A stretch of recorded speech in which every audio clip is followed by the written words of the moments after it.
ಶಿಶುಪಾಲ, ಅಮರತ್ವ ಇದೆ ಅನ್ನೋ ಕೊಬ್ಬಲ್ಲಿ ನಿನ್ನ ಮರ್ಯಾದೆನ ಮೀರ್ಬೇಡ. ಶ್ರೀಕೃಷ್ಣ ಈ ಯಾಗಕ್ಕೆ ಮುಖ್ಯಸ್ಥ. ಅರೆ ಇವನ್ ಯಾವ ಸೀಮೆ ಮುಖ್ಯಸ್ಥ? ಎಚ್ಚರ ಛೇದಿ ರಾಜ. ನೋಡಪ್ಪ, ಇವಳನ್ನ ನಾನು ಮರ್ತೇ ಬಿಟ್ಟಿದ್ದೆ. ಅಯ್ಯೋ, ಕುಲಕ್ಕೆ ನಿಜವಾದ ಗೌರವ ಇವಳೇ ಹೆಚ್ಚಿಸಿರೋದು. ಇಬ್ಬರು ಅಮ್ಮಂದಿರಿಗೆ 5 ಗಂಡಂದಿರು, ಆದ್ರೆ ಇವಳೊಬ್ಬಳಿಗೆ 5 ಜನ ಗಂಡಂದಿರು. ನಾನು ಅಗ್ನಿಪುತ್ರಿ. ಯಾವ ಅಗ್ನಿಪುತ್ರಿ ಪಿಗ್ನಿಪುತ್ರಿ ಏನು ಇಲ್ಲ. ನೀನು ಒಂದು ಕೀಳು ಕನ್ಯೆ. ಲೆಕ್ಕನೇ ಮರ್ತ್ಬಿಟ್ಟೆ ನಾನು. 5 ಅಲ್ಲ, ನಿನಗಿರೋದು 6 ಜನ. ಯಾರ ಪರ ವಹಿಸ್ಕೊಳಕ್ ಬಂದಿದೀಯ ನೀನು?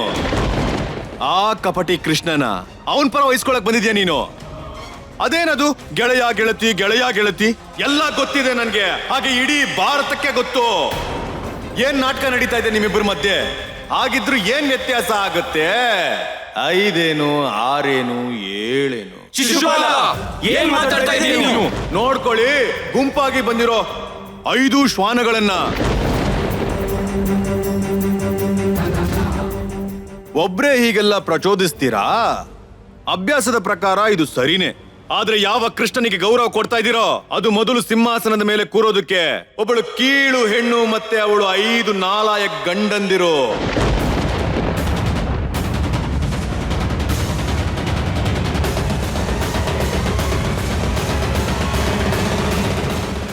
ನಿಂತ್ಕೊಳ್ಳಿ ಸಹೋದರರೇ. ಶಿಶುಪಾಲ, ನೀನು ಮೊದಲು ತಾಯಿಗೆ ಅವಮಾನ ಮಾಡಿದೆ, ಈಗ ಒಬ್ಬಳು ಪತ್ನಿಗೆ ಅವಮಾನ ಮಾಡಿದ್ಯಾ. ನಿನ್ನ ವಿನಾಶಕ್ಕೆ ಸಮಯ ಬಂದಾಗಿದೆ ಶಿಶುಪಾಲ. ನೀನ್ ಮಾಡ್ತೀಯ ನನ್ನ ವಿನಾಶ? ಅರೆ ನಾನ್ ಮಾಡ್ತೀನಿ ನಿನ್ನ ವಿನಾಶ. ಆದ್ರೆ ಅದಕ್ಕೂ ಮೊದಲು ಇಲ್ಲಿ ಕೂತಿರೋ ಎಲ್ಲಾ ಜನರಿಗೂ ಹೇಳ್ತೀನಿ, ನಿಜವಾಗ್ಲೂ ನೀನ್ ಎಂತ ದೊಡ್ಡ ಹೇಡಿ ಅಂತ.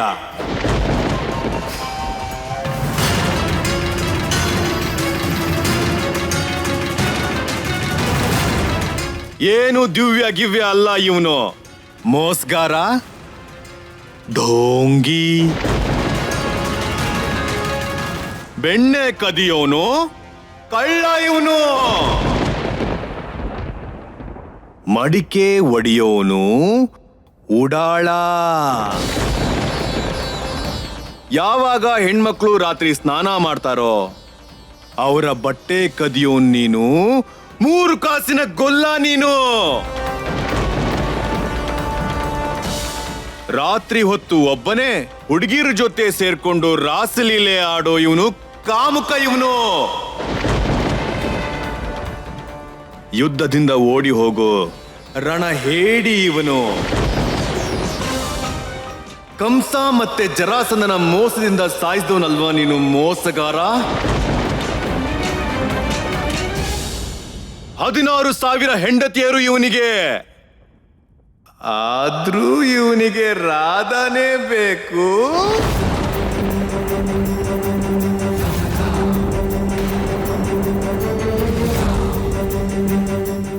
ರಾಧಾ ಕೃಷ್ಣ, ರಾಧೆ ರಾಧೆ ಅಂತೀಯಲ್ಲ, ಎದ್ರ ಪುಕ್ಲ.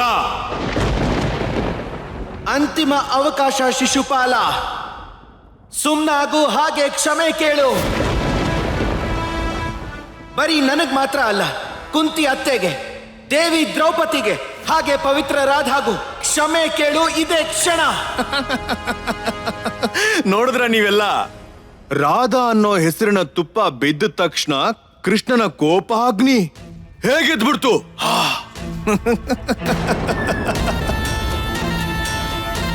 ರಾಧಾ ರಾಧಾ ರಾಧಾ ರಾಧಾ ಕೃಷ್ಣ ಕೃಷ್ಣ ಕೃಷ್ಣ. ಹೀಗೆ ಮಾಡೋದಲ್ವಾ ನೀನು? ಹೇಳ್ಬಿಡ್ಲಾ ಎಲ್ಲರಿಗೂ ಏನ್ ನಡೀತಾ ಇದೆ ಈ ರಾಧಾ ಕೃಷ್ಣನ ಮಧ್ಯೆ? ಹೇಳ್ಬಿಡ್ಲಾ? ಯಾರದು ರಾಧಾ? ಆಯ್ತು ಬಿಡಿ, ನಿಮಗೆಲ್ಲ ಹೇಳೇ ಬಿಡ್ತೀನಿ ರಾಧನ್ ಬಗ್ಗೆ.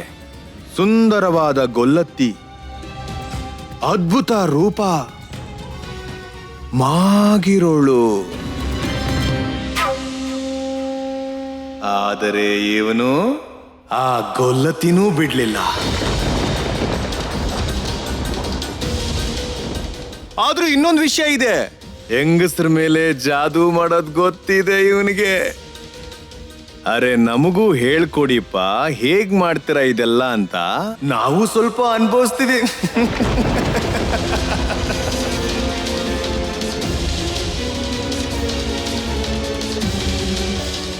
ಆದ್ರೆ ಇವನಲ್ಲಿ ಇನ್ನೊಂದು ಗುಣ ಇದೆ.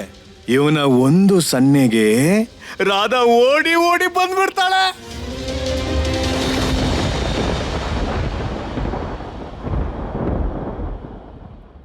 ನಾಲಿಗೆಯಲ್ಲಿ ಮೂಳೆ ಇರೋದಿಲ್ಲ, ಆದ್ರೆ ಅದೇ ನಾಲಿಗೆಗೆ ಮನುಷ್ಯನ ಮೂಳೆಯನ್ನೇ ಬೂದಿ ಮಾಡುವಂತಹ ಶಕ್ತಿ ಇದೆ.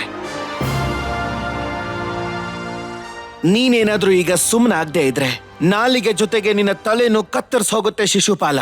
ನೀನ್ ಕತ್ತರಿಸ್ತೀಯ ನನ್ನ ತಲೆನ?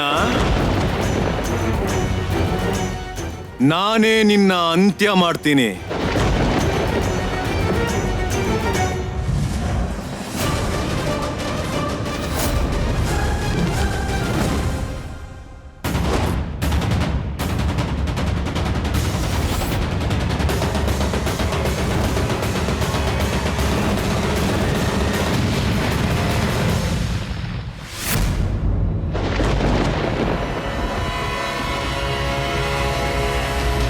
ಪ್ರಯತ್ನ ಮಾಡಿದ್ದಾಯ್ತು ಶಿಶುಪಾಲ.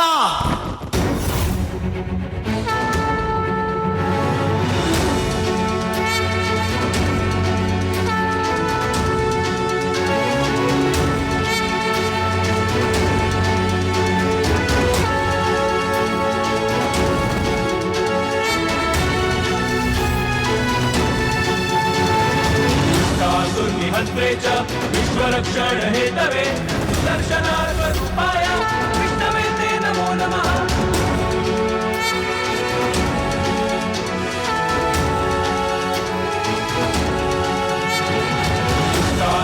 हन्त्रे च विश्वरक्षण हेतवे सुदर्शनार्थ-रूपाय विष्णवे ते नमो नमः।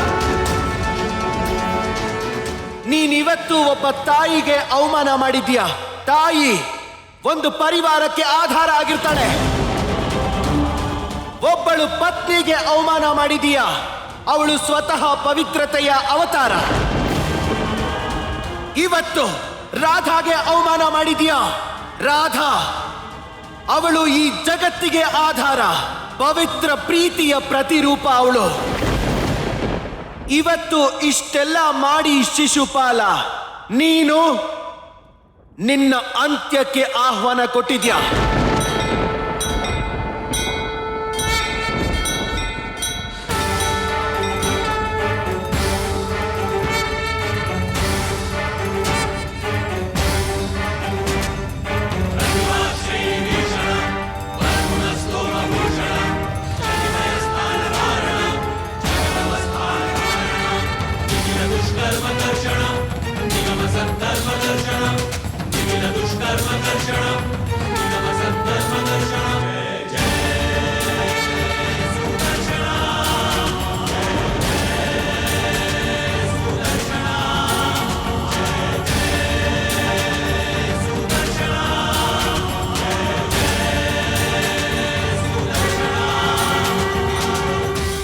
ನೀ ನನ್ನ ಸಾಯಿಸೋಕ್ಕಾಗಲ್ಲ, ಯಾಕಂದ್ರೆ ನಾನು ಅಮರ. ನೆನಪು ಮಾಡ್ಕೋ ಶಿಶುಪಾಲ, ನಿನ್ನ ತಾಯಿಗೆ ಏನ್ ಮಾತು ಕೊಟ್ಟಿದ್ದೆ ಅಂತ. ಹೇ ನಾರಾಯಣ, ನನ್ನ ಕೋರಿಕೆ ಕೃಷ್ಣನ ವಿರುದ್ಧವಾಗಿ ಕೇವಲ ಒಂದು ತಪ್ಪಿಗಲ್ಲ, ಬೇಕಾದ್ರೆ 100 ತಪ್ಪು ಮಾಡಿದ್ಮೇಲೆ ನನ್ನ ಮಗ ಶಿಶುಪಾಲನ್ನ ಸಾಯಿಸ್ಲಿ. ತಥಾಸ್ತು. ನಿನ್ನ 100 ತಪ್ಪುಗಳು ಪೂರ್ತಿ ಆಯ್ತು. ಈಗ ನಿನ್ನ ಜೀವನ ಕಾಲನು ಪೂರ್ತಿಯಾಗಿ ಹೋಗಿದೆ.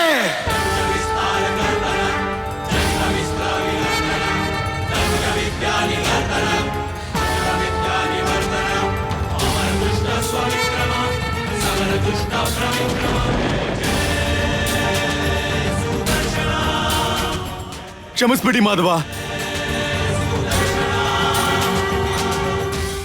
ಗಾಂಧಾರ ರಾಜ, ನನ್ನ ಕಾಪಾಡಿ ಗಾಂಧಾರ ರಾಜ. ಎಲ್ರೂ ನೋಡಿ ಶಿಶುಪಾಲನನ್ನ. ಈ ವರದಾನದಿಂದ ಅವನು ಅಮರನಾಗಬಹುದಿತ್ತು, ಚಕ್ರವರ್ತಿ ಸಾಮ್ರಾಟನಾಗಬಹುದಿತ್ತು. ಆದ್ರೆ ಇಲ್ಲ, ತನ್ನ ಈ ಮೂರ್ಖತನದಿಂದ ತನ್ನ ನಾಲಿಗೆ ಮೇಲೆ ಹಿಡಿತ ಇಟ್ಕೊಳ್ತಾ ಇದ್ದಿದ್ರಿಂದ ಇವತ್ತು ಎಲ್ಲವನ್ನು ಕಳ್ಕೊಂಡಿದ್ದಾನೆ. ವರದ ಮಾನನೂ ಕೂಡ, ದೇಹದ ಪ್ರಾಣನೂ ಕೂಡ. ನೀನು ಉದಾಹರಣೆ ಆಗ್ತೀಯ ಶಿಶುಪಾಲ. ಯಾರು ತನ್ನ ನಾಲಿಗೆ ಮೇಲೆ ಹಿಡಿತಾ ಇಟ್ಕೊಳ್ಳೋದಿಲ್ವೋ ಅವನಿಗೆ ತನ್ನ ಜೀವನದ ಮೇಲೆ ಹಿಡಿತಾ ಇರೋದಿಲ್ಲ. ಮಹಾಬಲಿ ಭೀಮ, ನನ್ನ ಕಾಪಾಡಿ. ಸಾಮ್ರಾಟ ಯುಧಿಷ್ಠಿರ, ನನ್ನ ರಕ್ಷಣೆ ಮಾಡಿ. ನೀನು ಉದಾಹರಣೆ ಆಗ್ತೀಯ. ಒಂದ್ ವೇಳೆ ವರದಾನದ ಅಹಂಕಾರದಲ್ಲಿ ಪಾಪ ಮಾಡಿದ್ರೆ ಆಗ ವರನೂ ಕೂಡ ಶಾಪ ಆಗೋಗತ್ತೆ. ರಕ್ಷಣೆ ಮಾಡು ಅರ್ಜುನ, ರಕ್ಷಣೆ ಮಾಡು. ನನ್ನ ಕಾಪಾಡಿ ರಾಜಮಾತೆ, ನೀವೊಬ್ಬ ತಾಯಿ. ಪಾಂಚಾಲಿ, ನನ್ನ ಈ ಸಾವಿನಿಂದ ಕಾಪಾಡು ಪಾಂಚಾಲಿ. ಮಾಧವ, ಕ್ಷಮಿಸ್ಬಿಡಿ ನನ್ನನ್ನ. ನನ್ನ ವಿವೇಕನ ಕಳ್ಕೊಂಡ್ಬಿಟ್ಟಿದ್ದೀನಿ ನಾನು. ಮಾಧವ, ಕ್ಷಮಿಸ್ಬಿಡಿ ನೀವು ನನ್ನನ್ನ. ಕ್ಷಮೆ ತಪ್ಪಿಗೆ ಸಿಗೋದು ಶಿಶುಪಾಲ. ಅಪರಾಧಕ್ಕೆ ಕೇವಲ ದಂಡನೆ ಸಿಗತ್ತೆ. ನಿನ್ನ ಮೃತ್ಯು ಅಂತೂ ನಿಶ್ಚಿತ ಶಿಶುಪಾಲ. ಆದ್ರೆ ಕೊನೆ ಕ್ಷಣದಲ್ಲಿ ಕ್ಷಮೆ ಕೇಳ್ತಾ ಇದೀಯ, ಅದಕ್ಕೇನಾದ್ರೂ ಖಂಡಿತ ಪ್ರಾಪ್ತಿ ಆಗತ್ತೆ. ಶಿಶುಪಾಲ, ನೀನು ಎಲ್ರಿಗೂ ಹೇಳಿದ್ಯಾ ರಾಧಾ ಯಾರು ಅಂತ. ಈಗ ನಾನ್ ನಿನಗೆ ಹೇಳ್ತೀನಿ ಕೇಳು. ಈ ರಾಧಾ ನಿಜವಾಗ್ಲೂ ಯಾರು ಅಂತ.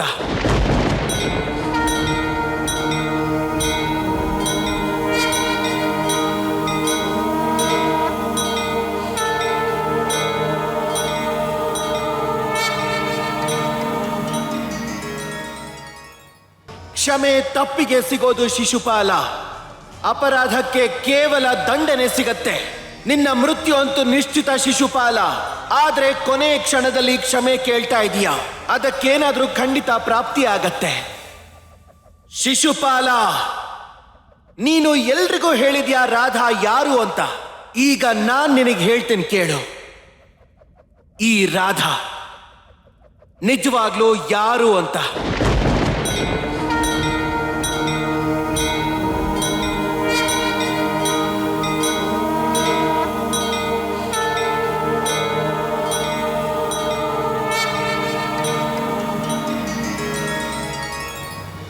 ಅರ್ಧನಾರೀಶ್ವರ ಶ್ರೀಕೃಷ್ಣ.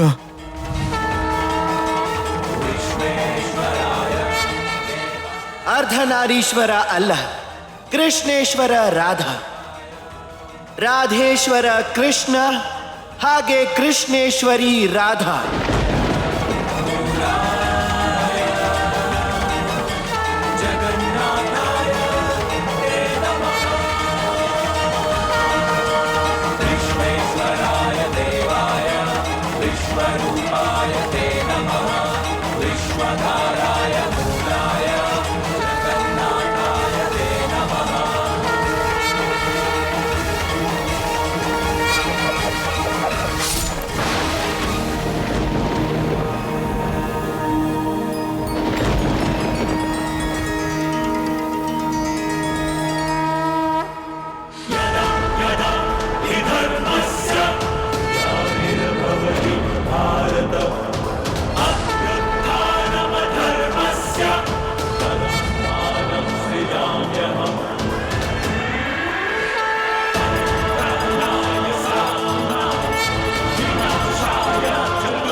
ಇದೇನಾಗೋಯ್ತು? ಶಿಶುಪಾಲನ ಅಂತ್ಯ ಆಗೋಯ್ತಲ್ಲ. ಅಂತ್ಯ ಅಲ್ಲ, ಮುಕ್ತಿ ಸಿಕ್ಕಿದೆ.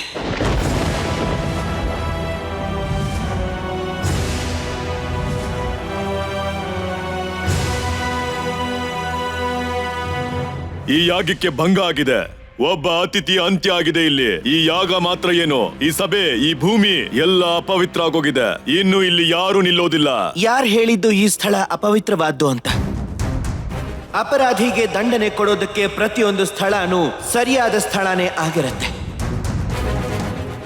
ಯಾವ ಸ್ಥಳದಲ್ಲಿ ಒಬ್ಬ ಪಾಪಿಗೆ ಮುಕ್ತಿ ಸಿಗುತ್ತೋ ಅದು ಅಪವಿತ್ರ ಸ್ಥಳ ಅಲ್ಲ, ಪವಿತ್ರವಾದ ಸ್ಥಳ ಆಗತ್ತೆ. ಅತಿಥಿ ಅನ್ನೋ ಶಬ್ದದ ಹಿಂದೆ ನೀತಿಯನ್ನ ಮುಚ್ಚಿಡೋಕ್ಕಾಗಲ್ಲ. ಅತಿಥಿಗೂ ಒಂದು ಮಿತಿ ಅನ್ನೋದಿರುತ್ತೆ. ಅವನು ಅತಿಥಿಯಾಗಿ ಯಾರದ್ದೋ ಮನೆಗೆ ಬಂದು ಉದ್ದಟತನ ಮಾಡೋದಕ್ಕಾಗಲ್ಲ. ಯಾವುದೋ ಹೆಣ್ಣಿನ ಜೊತೆ, ಯಾರದ್ದೋ ಹೆಂಡತಿ ಜೊತೆ ಅಥವಾ ತಾಯಿಯ ಜೊತೆ ಅಸಭ್ಯವಾಗಿ ನಡ್ಕೊಳ್ಳೋಕ್ಕಾಗಲ್ಲ. ಅವ್ರ ಮಾನ ಮರ್ಯಾದೆಗೆ ಧಕ್ಕೆ ತರೋಕ್ಕಾಗಲ್ಲ. ಹಾಗೇನಾದ್ರೂ ಮಾಡಿದ್ರೆ ಅದನ್ನ ತಡ್ಕೊಳಕ್ಕಂತೂ ಆಗೋದಿಲ್ಲ. ಅತಿಥಿಯ ಸೇವೆ ಮಾಡೋದು ಯಜಮಾನನ ಕರ್ತವ್ಯ. ಹಾಗೆ ಯಜಮಾನನಿಗೆ ಮರ್ಯಾದೆ ಕೊಡೋದು ಅತಿಥಿಯ ಧರ್ಮ. ಶಿಶುಪಾಲ ಇಲ್ಲಿ ಅಧರ್ಮ ಮಾಡ್ದ. ಅದಕ್ಕೆ ಯಜಮಾನ ತನ್ನ ಕೆಲಸವನ್ನ ಮಾಡ್ಬೇಕಾಗ್ ಬಂತು. ಇದರಲ್ಲಿ ಏನು ತಪ್ಪಿರೋಕ್ ಸಾಧ್ಯನೇ ಇಲ್ಲ. ಏನಾಯ್ತೋ ಅದು ಧರ್ಮಶಾಸ್ತ್ರ. ಹಾಗೆ ಯುಧಿಷ್ಠಿರ ಸಾಮ್ರಾಟ. ಈ ವಿಷಯನ ಎಲ್ರೂ ಒಪ್ಕೊಳ್ಳೇಬೇಕು. ಆದರೆ ನನಗೆ ಈ ರಾಜ್ಯ ಒಪ್ಪಿಗೆ ಇಲ್ಲ. ನನ್ನ ಅನುಮತಿ ಇಲ್ಲದೆ ಈ ಯಾಗ ಸಂಪೂರ್ಣ ಆಗಲ್ಲ. ದುರ್ಯೋಧನ, ಯಾವಾಗ ಯುಧಿಷ್ಠಿರ ಎಲ್ಲರ ಒಪ್ಪಿಗೆಯನ್ನ ಕೇಳಿದ್ನೋ ಆಗ ಈ ಮಾತನ್ನ ಹೇಳಬೇಕಾಗಿತ್ತು. ಆಗ ನೀನು ಮೌನವಾಗಿದ್ದೆ. ಈಗಿದ್ದಕ್ಕೆ ಯಾವ ದಾರಿನೂ ಇಲ್ಲ. ದಾರಿಯಲ್ಲ, ತಂತ್ರ ಇದು. ನಡಿರಿ ಮಾಮಾಶ್ರೀ, ಒಂದು ಕ್ಷಣನೂ ನಾನು ಇಲ್ಲಿರೋದಿಲ್ಲ.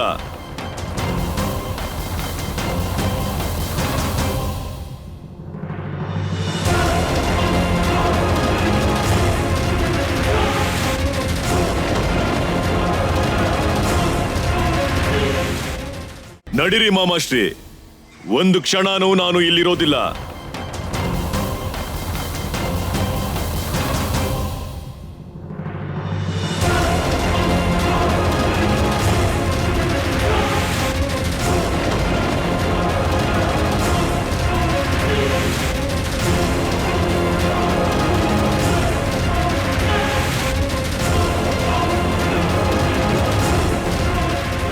ಮಾಧವ, ಬನ್ನಿ.